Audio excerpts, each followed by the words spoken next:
बहुत से शेर सुनाए हैं अहमद साहब को, पर वो मज़ीद की ख्वाहिश करी जा रहे हैं क्योंकि यहाँ मंज़र बहुत खूबसूरत है।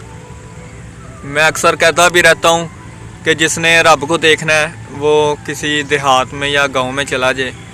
कुछ तो अभी मौसम भाई शेर भी बड़े ज़बरदस्त सुना रहे हैं, दिल कर रहा है इधर बैठ के सुनी जाए। कुछ अब शाम हो गई है तो ज़रा फिर भी मैंने मौसम भाई को कहा है ज़रा बैठे, वो कहते मैंने जाना है, तो बड़ा शुक्रिया इनका, इन्होंने टाइम दिया है। मौसम भाई अर्ज़ करें ज़रा। तो ये मैं आपको मंज़र भी दिखा देता हूँ। ये ग़ुरूब आफ्ताब का मंज़र है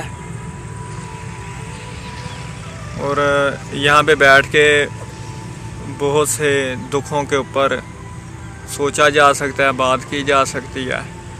और ये बहुत ही एक बेहतरीन जगह है शायरी वगैरह के लिए। तो अहमद साहब के साथ बहुत ज़्यादा बातें की हैं। मगरिब का टाइम हो रहा है और वापस भी जाना है, तो जाने से पहले इनकी नज़र एक और शेयर कर देता हूँ। निकाल लाया हूँ एक पिंजरे से एक परिंदा, निकाल लाया हूँ एक पिंजरे से एक परिंदा, अब उस परिंदे के दिल से पिंजरा निकालना है। रूह बरसों से दफन है तुम मदद करोगे, रूह बरसों से दफन है तुम मदद करोगे, बदन के मलबे से इसको जिंदा निकालना है। मौसम भाई ने आज तो सही बात है, बिल्कुल दिल खुश कर दिया पूरा।